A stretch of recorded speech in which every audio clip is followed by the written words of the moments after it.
My older brother was supposed to protect me, instead stole my house, savings, and my entire future, and I watched his life crumble. And honestly, I only regret that it didn't happen sooner. When my mother passed away, it was just me and my older brother, Mark. Mark was 32, already working as an accountant, married, and generally perceived as the responsible one.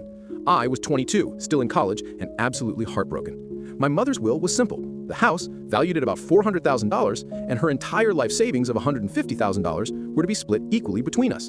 The house was supposed to be mine, and I would pay him half the value, $200,000, from the savings and an external loan. It was the plan we discussed for years. Mark insisted he handle the legal paperwork, since he was the professional. I trusted him completely. I saw him as my only remaining family.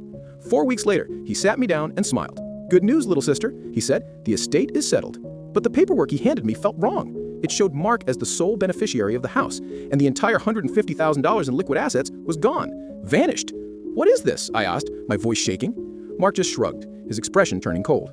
"The lawyer advised that because you are unmarried and still in school, you can't handle such a large asset. I took the responsibility. I paid off my mortgage with the savings, and I'm selling Mom's house. You can come pick up your boxes by the end of the month." The betrayal was immediate, physical, and total. He hadn't just stolen money, he had stolen the only place I felt safe, and he had stolen my last piece of family. My revenge plan was silent, sophisticated, and deadly. First, I drafted a detailed, anonymous letter to the IRS audit office outlining the timing of Mark's bankruptcy and the suspiciously large, newly acquired trust tied to his wife. I also attached the old resolved audit paperwork I had found. I wasn't just pointing a finger, I was handing them a complete, cross-referenced file. Second, I sent an anonymous package, a simple brown envelope, to Mark's wife's biggest business client. Inside was the court documentation proving Mark had used a forged signature to acquire the original house funds. Her business depended entirely on trust and high-end contracts. 2 weeks later, the chaos began. Mark's wife lost her largest client and immediately initiated divorce proceedings. Why? Because the tax trust they set up, designed to protect the house, now exposed her to massive liability in the inevitable IRS audit that was triggered by my anonymous tip.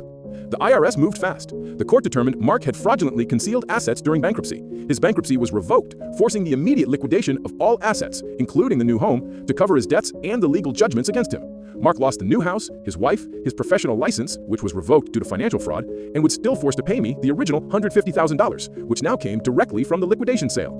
I didn't have to face him in court again. I just sat back and watched the public records. He was left with nothing but a mountain of debt, a broken career, and the realization that the system he used to steal from his little sister was the exact same system that took everything from him. The ultimate justice wasn't revenge. It was forcing the professional fraud to face the true, final consequences of his own calculated crime. My revenge plan was silent, sophisticated, and deadly. First, I drafted a detailed, anonymous letter to the IRS audit office outlining the timing of Mark's bankruptcy and the suspiciously large, newly acquired trust tied to his wife. I also attached the old resolved audit paperwork I had found.